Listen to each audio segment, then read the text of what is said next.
ધોરણ 10 દ્વિચલ સુરેખ સમીકરણ યુગ્મો એનસીઈઆરટી ની બુક પરથી આપણે શીખીએ. તમે ધોરણ 9 ની અંદર દ્વિચલ સુરેખ સમીકરણ ભણીને આવ્યા છો. અત્યારે હવે આપણે યુગ્મની વાત કરીએ. પહેલા દ્વિચલ સુરેખ સમીકરણની વાત કરું તો દ્વિચલ સુરેખ સમીકરણ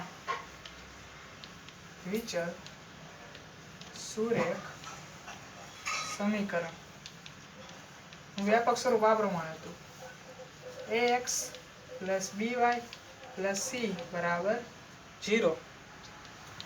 x² + y² does not equal to 0. ને a b c belongs to r. આ પ્રમાણેનું દ્વિચલ સમીકરણ તમારું હતું. સુરેખ સમીકરણ. સુરેખ એટલે જેની ઘાત 1 હોય, ચલની ઘાત x. આ તમે સમીકરણનો અભ્યાસ કરીને ધોરણ 9 માંથી આવ્યા છો. જેમ કે આનો અર્થ એમ કે x અને y બંને કદી એક સાથે શૂન્ય હોઈ શકે નહીં. ને a b અને c r ના ઘટક છે. r એટલે રિયલ નંબર, વાસ્તવિક સંખ્યા. જેમ કે આનું ઉદાહરણ લઉં, 3x + 4y - 5 બરાબર 0. એટલે આમાંથી a બરાબર 3, b બરાબર 4 અને c બરાબર -5. તમે આનો અભ્યાસ કર્યો છે. પરંતુ હવે તમારે દ્વિચલ સુરેખ સમીકરણ યુગ્મનો અભ્યાસ કરવાનો છે. દ્વિચલ સુરેખ સમીકરણ યુગ્મન કાંઈ નહીં, એનું વ્યાપક સ્વરૂપ પહેલા લખી નાખો. વ્યાપક સ્વરૂપ બધાના ખાસ યાદ રાખવા ને સમજવા કઈ રીતે હે ને. દ્વિચલ સુરેખ સમીકરણ એ તો તમને સમજાઈ ગયેલું હશે. યુગ્મ એટલે જોડી એટલે બે હોવું જોઈએ. તો ચાલો આપણે લઈ બે જોડી હોવી જોઈએ. જેમ કે એક તો જો ax + by + c બરાબર 0. એક તો જોડી છે, પરંતુ યુગ્મ કીધા એટલે બે હોવું એવું, પેયર્સ. એટલે ax + by + c બરાબર 0. હવે આ બે હરખા જ લાગે ને, તને નોખા કરવા પડે ને.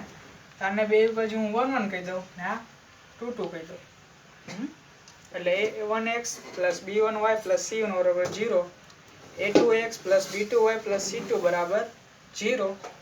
ને આમાં a1 ને આની કન્ડિશન લખ નાખું, x² + y² does not equal 0. આમાં a1 b1 c1 belongs to r. ને આમાં a2 b2 c2 belongs to r. આ વ્યાપક સ્વરૂપ થઈ ગયું. a1x + b1x + c1 બરાબર 0. a2x + b2y + c2 બરાબર 0. a1 b1 c1 a2 b2 c2 belongs to r. ને a² + y² does not equal to 0. આ દ્વિચલ સુરેખ સમીકરણ યુગ્મનું વ્યાપક સ્વરૂપ કહેવાય. હવે આપણે આના ઉકેલ વિશેની વાત કરીએ. તો ઉકેલ માટે તમારે ધોરણ 10 ની અંદર 4 રીતો આવશે ભણવાની. 4 રીતો લખી નાખે. પહેલી છે આલેખની રીત. આલેખની રીત જે વધુ પૂછાશે નહીં આ વર્ષે. બીજી છે લોપની રીત.